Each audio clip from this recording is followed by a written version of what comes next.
हिवाळ्यामध्ये थंडीमध्ये सकाळी स्नायू अकडणे असे प्रकार तुम्हाला जाणवत असतील। हिवाळ्यात स्नायू अखडण्याचे म्हणजे आवळण्याचे मुख्य कारण म्हणजे कमी तापमान आणि शरीराची तापमान नियंत्रण करण्याची प्रक्रिया। तसेच आयुर्वेदानुसार कफदोष सुद्धा यासाठी कारणीभूत असतो।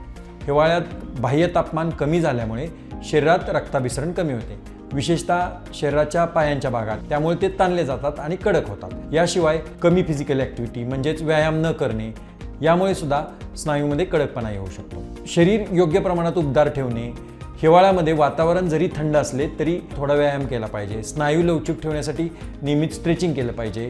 स्ट्रेचिंग केल्याने रक्ताभिसरण सुधारतं, शरीर आरामदायक ठेवतं। गरम पाण्याने स्नान केल्याने स्नायू आरामदायक होतात आणि ताण हलका होतो। हिवाळ्यात ताजी फळे, भाज्या आणि गरम पदार्थ खाल्ल्याने, हर्बल चहा अशामुळे सुद्धा शरीराला, स्नायूला आराम मिळतो।